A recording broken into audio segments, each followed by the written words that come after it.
Good morning to everyone. Welcome back to the Bible reading programme. అందరికీ వందనాలు. ఈరోజు మనం నేర్చుకోవాల్సిన విషయాలు చూద్దాం. The book of Genesis chapter 11, ఆదికాండం 11వ అధ్యాయం మనం చూస్తాం. అందులో భాగంగా మనం నేర్చుకునే విషయాలు ఏంటంటే బాబేలు గోపురం గురించి మనం తెలుసుకుంటాం, షేము సంతతి గురించి మనం నేర్చుకుంటాం, తెరహు వంశం ఎలా ఉందో మనం తెలుసుకుంటాం ఈ అధ్యాయంలో భాగంగా.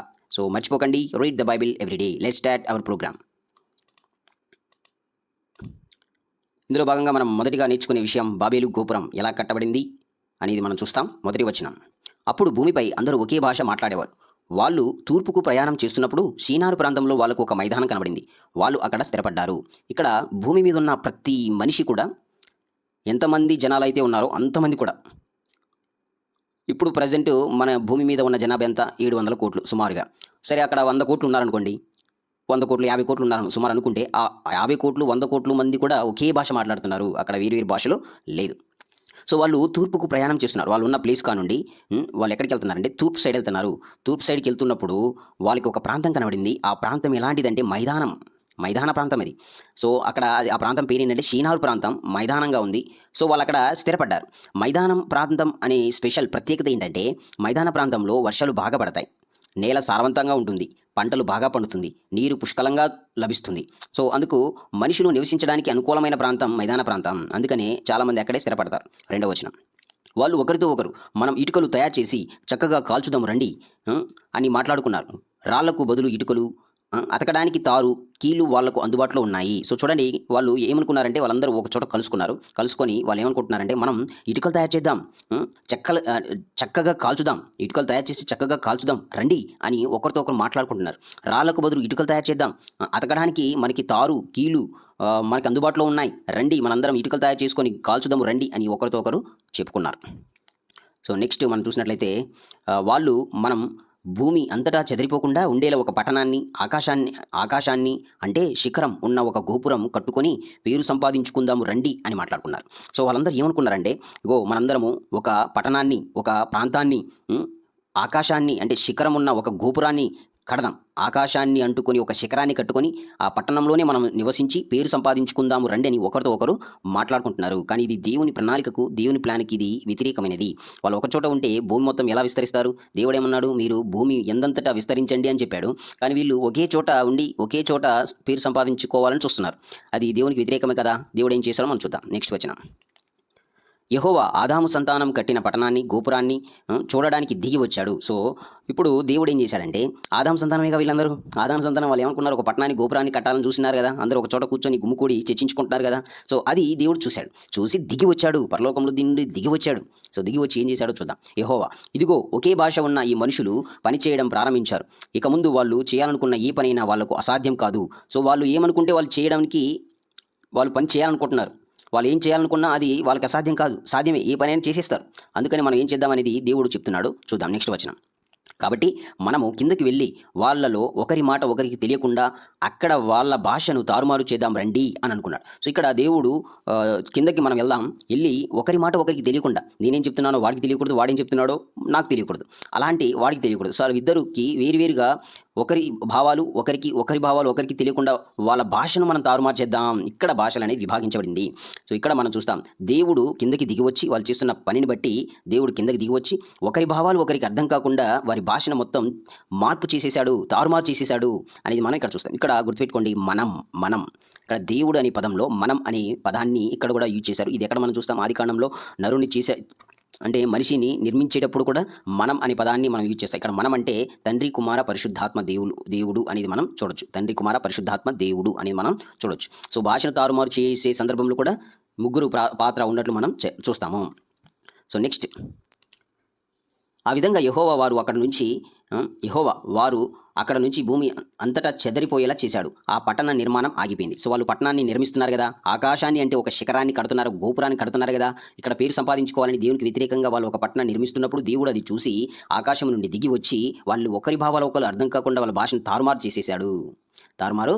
ఎందుకు? భూమి అంతటా ఇది దేవుని ప్రణాళిక. సో మనం దేవుని ప్రణాళిక వ్యతిరేకంగా వెళ్తే దేవుడు ఖచ్చితంగా యాక్షన్ తీసుకుంటాడు. ఎవరు? దేవుని ప్రణాళికలో నువ్వు ఉన్నప్పుడు, నువ్వు దేవుని ప్రణాళిక వ్యతిరేకంగా వెళ్తున్నప్పుడు దేవుడు ఖచ్చితంగా యాక్షన్ తీసుకుంటాడు. అది మనం ఇక్కడ అర్థం చేసుకోవచ్చు, నేర్చుకోవచ్చు. సో భూమి అంతటా చెదరిపోయేలా ఉండే విధంగా వాళ్ళ భాషను తారుమారు చేసేసాడు దేవుడు. ఆ పట్టణం నిర్మాణం అనేది ఆగిపోయింది. సో నెక్స్ట్, అందువల్ల దానికి బాబేలు అని పేరు పెట్టారు. ఎందుకంటే అక్కడ యెహోవా భూమి మీద ఉన్న ప్రజలందరి భాషను తారుమారు చేసేసాడు. అక్కడ నుంచి యెహోవా వాళ్ళను భూమి మీద అనేక ప్రదేశాలకు చెదరగొట్టాడు. సో ఇక్కడ దేవుడు ఏం చెప్తున్నాడంటే ఆ ప్రాంతానికి, ఆ పట్టణానికి, దానికి ఏమని పేరు పెట్టారంటే బాబేలు అని పేరు పెట్టారు. ఎందుకు అంటే అనేది కూడా మనం చూడొచ్చు. యెహోవా భూమి మీద ఉన్న ప్రజలందరి భాష తారుమారు చేశాడు కాబట్టి దానికి బాబేల్ అని పేరు పెట్టాడు. బాబేల్ అనే మాటకి అర్థం తారుమారు అని అర్థం వస్తుంది. అక్కడ నుంచి యెహోవా వాళ్ళను భూమి మీద అనేక ప్రదేశాలకు చెదరగొట్టేశారు. సో అక్కడ నుండి వాళ్ళందరూ ఏమయ్యారంటే ఒకరి భావాలు ఒకరు అర్థం కావట్లేదు కదా.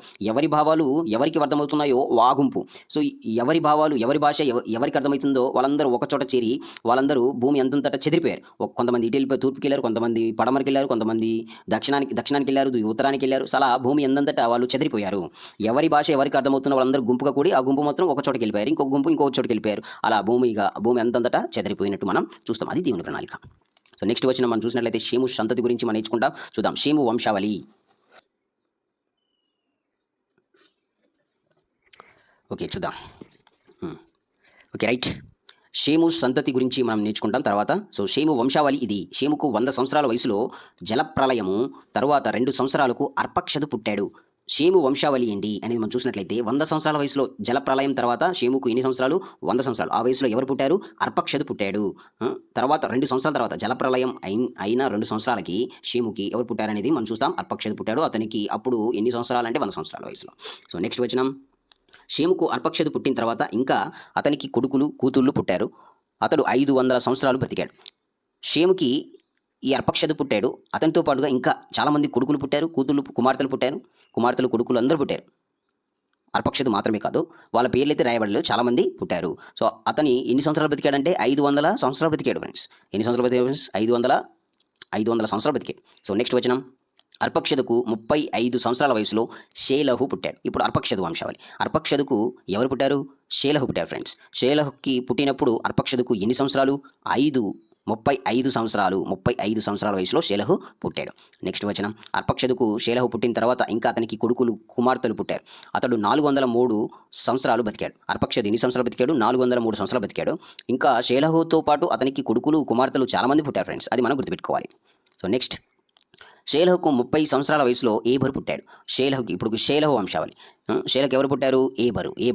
ఏబరు పుట్టినప్పుడు షేలహుకు ఎన్ని సంవత్సరాలు? 30 సంవత్సరాలు. నెక్స్ట్ వచనం. షేలహు ఏబరు పుట్టిన తర్వాత ఇంకా అతనికి కొడుకులు కుమార్తెలు పుట్టారు. అతడు 403 సంవత్సరాలు బతికాడు. షేలహుకు ఏబరుతో పాటుగా ఇంకా ఎవరు పుట్టారు? కొడుకులు కుమార్తెలు పుట్టారు. అంటే ఒకరికి చాలామంది పుట్టారు. ఎందుకంటే వాళ్ళు ఎన్ని సంవత్సరాలు బతుకుతున్నారు? 403 సంవత్సరాలు, 400 సంవత్సరాలు, 430 సంవత్సరాలు, అలా 500 కంటే 100 సంవత్సరాల కంటే ఎక్కువ బతుకుతున్నారు. కాబట్టి వాళ్ళకి కుమార్తెలు చాలామంది పుట్టారు. ఎందుకంటే భూమి మొత్తం విస్తరించాలి కదా.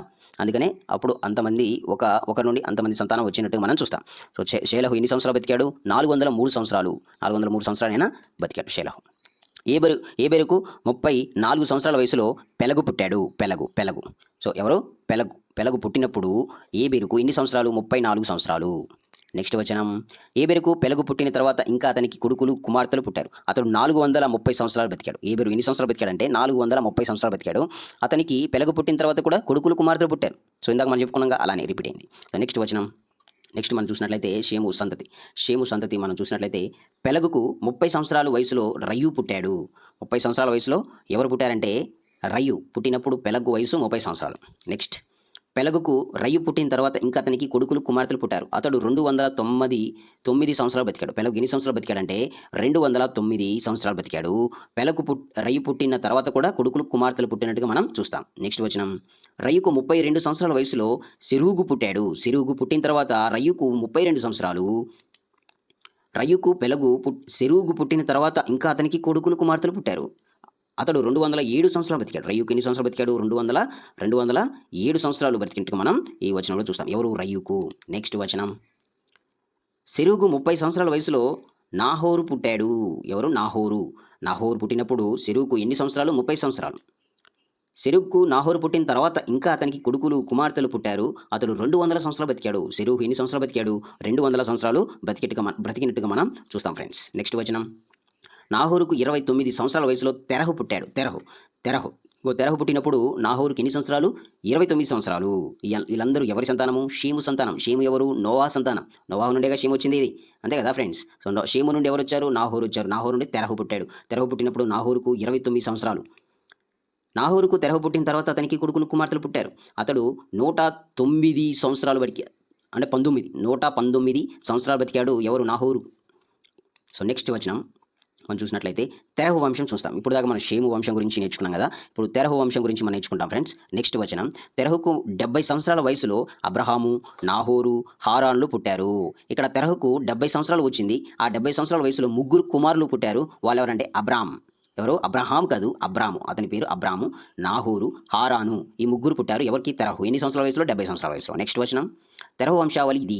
తెరహుకు అబ్రాము, నాహోరు, హారాన్లు పుట్టారు. హారానుకు లోతు పుట్టాడు. సో తెరహు వంశాలు ఎవరు? 3. ఎవరు? అబ్రాము, నాహోరు, హారాను. ఈ హారానుకు ఇంకెవరు పుట్టారంటే లోతు. మనం చూస్తాం కదా బైబిల్ ఎక్కువగా ఎవరి గురించి మనం చూస్తామంటే అబ్రామ్ గురించి, లోతు గురించి చూస్తాం. నెక్స్ట్, హారాను తాను పుట్టిన ప్రదేశంలో ఊరు అనే కల్దీయుల పట్టణంలో తన తండ్రి తెరహు కంటే ముందే చనిపోయాడు. హారాను ఎవరు? హారాను తన తండ్రి ఎవరు? తెరహు. తెరహు కంటే హారాని ముందు చనిపోయాడు. తాను పుట్టిన ప్రదేశంలో ఊరు అనే కల్దీయుల పట్టణంలో ఉన్నాడు. ఈయన కల్దీయుల పట్టణంలో చనిపోయాడు. ఎక్కడ చనిపోయాడంటే కల్దీయుల పట్టణంలో. తన తండ్రి కంటే ముందలే చనిపోయాడు. ఎక్కడ అది? ఊరు అనే కల్దీయులు ప్రదేశం. అది ఆయన పుట్టిన ప్రదేశం పేరేంటి? ఊరు. అది గుర్తుపెట్టుకోండి. నెక్స్ట్, అబ్రాము, నాహోరు పెళ్ళిళ్ళు చేసుకున్నారు. అబ్రహాం భార్య షారాయి, నాహోరు భార్య పేరు మిల్కా. ఆమె మిల్కా ఇస్సాకులకు తండ్రి అయిన ఆమె మిల్కా ఇస్కాలకు తండ్రి అయిన హారాను కూతురు. హారాను కూతురు ఎవరు? మిల్కా. ఇస్కాలకు తండ్రి అయిన హారాను కూతురు. షారాయి గొడ్రాలు, ఆమెకు పిల్లలు లేరు. సో ఈ వచనంలో మనం చూస్తాం అబ్రామ్, నాహోరు, హారాన్ ఉన్నారు కదా. హారాన్ చనిపోయాడు. ఇంకా ఇద్దరే ఉన్నారు కదా, అబ్రాము, నాహోరు. ఈ నాహోరుకి పెళ్ళిళ్ళు జరిగాయి. అబ్రామ్ పేరు షారాయి, నాహోరు భార్య పేరు మిల్కా. నాహోరు భార్య పేరు మిల్కా, అబ్రామ్ భార్య పేరు అందరికీ తెలుసు, సారాయి. ఈ పేరు గుర్తుపెట్టుకోండి. ఎవరి పేరు? నాహోరు భార్య పేరు గుర్తుపెట్టుకోండి, మిల్కా. ఆమె మిల్కా ఇష్కాలకు తండ్రి అయిన, అంటే మిల్కాకు ఇష్కాలకు తండ్రి అయిన ఎవరు? హారాను కూతురు. షారాయి గొడ్రాలు. షారాయికి పిల్లలు లేరు. అందుకే ఆమె గొడ్రాలుగా పిలబడుతుంది. నెక్స్ట్ వచనం, తెరహు తన కొడుకు అబ్రామును, తన మనమడు హారాను కొడుకు లోతును, తన కోడలు షారాయిని తీసుకొని కనానుకు బయలుదేరాడు. ఊరు అని కల్దీల పట్టణంలో నుంచి వాళ్ళతో పాటు బయలుదేరి హారాను వరకు వచ్చి అక్కడ నివాసం ఉన్నాడు. సో ఇక్కడ చూడండి, వీళ్ళందరికీ తండ్రి పెద్ద. ఆయన ఏం చేశాడంటే అబ్రామును, తన మనవడు హారాను కొడుకు లోతును, తన కోడలు షారాయిని తీసుకొని ఉన్నారు. అందరూ కనానుకు బయలుదేరారు. వాళ్ళ ఫ్యామిలీ ఎక్కడికి బయలుదేరారంటే కనానుకు బయలుదేరారు.